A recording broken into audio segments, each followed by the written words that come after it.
right. Hello, everybody. These are all going to be stolen jokes, so if you know them, sing along. No, I'm just kidding. I wouldn't do that to you guys. But I will say this.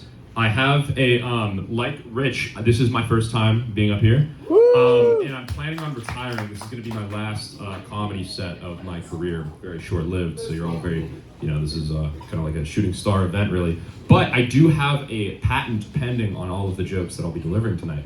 So if you're a comic and you want to borrow any of these jokes, you want to steal them, be my guest. You are more than welcome. In fact, I encourage it. Though I do want to make it clear that you're going to have to pay a dividend, and I'm going to make a cut of that. And I'm looking to, live out the rest of my days on that. Hoping I can make it work, so we'll see what happens. But, I'm a pretty simple guy. I think whatever I make doing that, we'll see. Probably might have to cut down a little bit on the cigarillo budget and Yankee candles, but we'll make it work. I'm a pretty simple guy. It doesn't take much to please me. I was out on a date the other day, and this girl, she asked me that age-old question that, induces immediate amnesia. She asked me what I do for fun. And I was like, I didn't have the gumption in that moment to tell her that a recent goal of mine has been to eat my lunch in every parking lot on the street that I work at. So, I just defaulted to, just the regulars, whatever, the bare bones. And then I was delighted to hear that one of her interests is walking, so that kind of puts us in an even playing field. That's not much either. I don't know how the rest of it went. I'm still waiting to hear back from my stunt double Catfish, so all good things, I'm sure. We'll just keep it moving here. You there in the gray shirt, face only a mom can love. Do you mind holding up my paper? Stack of napkins.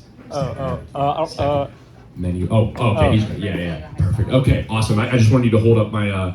Just want to read my next joke off that. I look like I'm buying. Do it yourself. Here. What? Awesome. Okay, thank you so much. Got it. That was it. All right. So I was hanging out with my buddy Turpintavius the Semite the other day. It's actually the leading boy's name. It's the top boy's name where he's from. He's from over in Mount Lebanon. That's my boy. He's actually, so like I said, hoping to retire off the royalties for my jokes, but I'm getting into investing. So I got a team of top guys on the scene. We're looking to, make some returns. So our headquarters, you guys know the Rivers? Yeah. So we've been meeting at the roulette table. That's been going pretty well. This guy though, the other day, I couldn't believe this. This guy's, what's it called? I don't know what got into this guy. He said put it on grain. I was like, I fired his ass. The casino, love-hate relationship. There's this game I just can't wrap my head around no matter how, try as I may. This game, Blackjack. I'm sure, you guys have heard of Blackjack. You have this dealer who's up there with 8, 10, 12 decks, and you only have to get to 21. What's the point of that? You can go so much higher. Like, why stop there? I mean, it's just like, it seems wildly inefficient, like, dream bigger. I don't know. And it's just like, it's painstaking. You never win. You always have your sights set far higher than they should be. And with the burgeoning development of AI, I'm sure you all have heard Pittsburgh is going to be a capital of AI development, or that's whatever they're telling us. Yes, boo, I agree. Thumbs down to that. But I will say, listen, this is something that I have had to convince myself at some point I'm going to have to learn to live with AI, live alongside it. I don't know if this is just a guesstimate, but I'm hoping that by, 2035 or so, the game of blackjack will be entirely autonomous. You won't even have to struggle through it. You just plug your credit card in, sit there, twiddle your thumbs. I mean, the casino's the only place you can smoke indoors nowadays. So, I mean, it's like, have at it. Just go crazy. You know what I mean? I mean, the vegetative old lady sitting over the slots machine, she doesn't know what she's doing either. She's in La La Land, so just be like her, just learn to be a little patient. But, what we got here? Any full diapers in the crowd tonight? That's kind of weird. Okay. Hey, listen, I'm just kidding. No judgment. I actually, talk to me after the show. I got a buddy. He's about 20 minutes out. He can be here. Changes them in his SUV, so we'll get that squared away. Just wanted to kind of give a shout out. Believe me, I'm not judgmental. I've seen it all. Pittsburgh's the capital of Anthrocon. All good here. Just wanted to square that away. Any geocachers? Has anyone ever geocached in the crowd? Me. Really? Got a couple folks. Okay, can I ask why? I was bored. You were bored? Yeah. Okay, any problems at home or anything? My mother. I understand. That's exactly it right there. Yeah, you know, and listen, I don't say this from, I say this from a place of love. I actually, it's like, geocaching is just one of those things. I would group it up with like, you know, trading cards, although they're making a resurgence just with buying and selling. You know, digital pets, LAN parties. It's just one of those things that belongs to a former time of like greater cultural innocence, I think. So I respect it, really, I do. It's just, I can't imagine asking someone, say a coworker or a guy at a bar, a friend, like, hey, what'd you get up to this weekend? He's like, yeah, you know the worst part of town? He's like, yeah, so I went there to look for a green paperclip or a painted rock. It's always something completely pointless. If someone were to tell me that, I would join him. I'd be gung ho. I'd be all for it. You know what I mean? Of course, until I'm there, and then it's like, all right, well, okay, we're about 50 paces east of the homeless encampment by Fort Pitt. Okay. All right, golden paperclip. Okay, there's some broken glass I see. All right, crack pipe. All right, moving along. Okay, dental floss. Oh, bottle of water. Maybe it's in here. Nope. Yeah, I don't get the appeal of geocaching. But hey, if you guys are those of you who said yes, you know, sign me up. We'll talk after.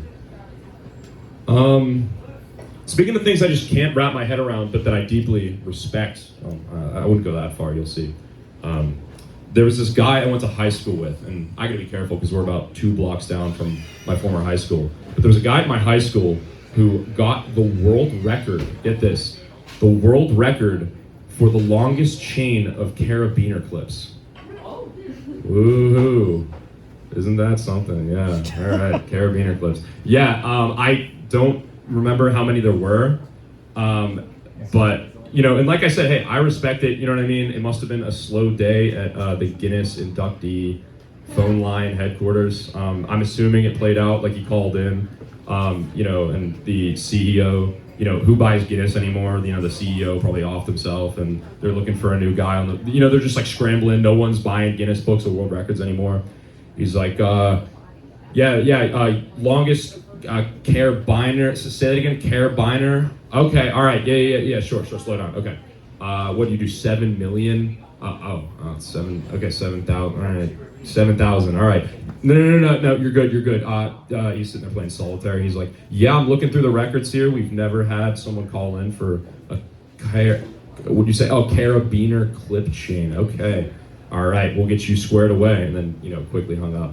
I'm assuming I could have called him that same day and told the same receptionist that I had this, you know, the greatest number of human hairs on a human head, and they would have let me in. So it's a slow day that day.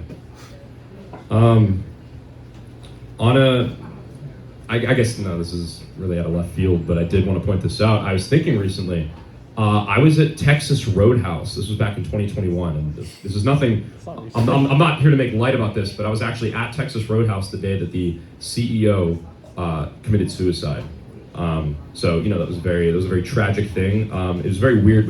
My buddy was, you know, we were sitting waiting for our service, and he just happened to pull out his phone, probably saw a headline, something like that. And it was like, whoa. But you know, they didn't have a sign up or anything. There was no way to tell, so it was just a coincidence. But honestly, looking back, I could kind of tell something was up amongst the wait staff. I looked around, you know, they were giving free bread and butter for every table that was like eating. They were giving like free refills on water and like soda. There was unlimited napkins that night. They were actually giving out these boxes that you could take your food, left any food you still had, and you can go like eat it somewhere else. That's actually really genius. I feel like that idea is going to catch on. Yeah, I mean, I think it was a good dedication to that man, and I think it's what he would have wanted. Back in college, they used to call me the concluding remark. So yeah, guys, that's my set. Thank you very much. Thank you for the getaway. Thank you, Vinny.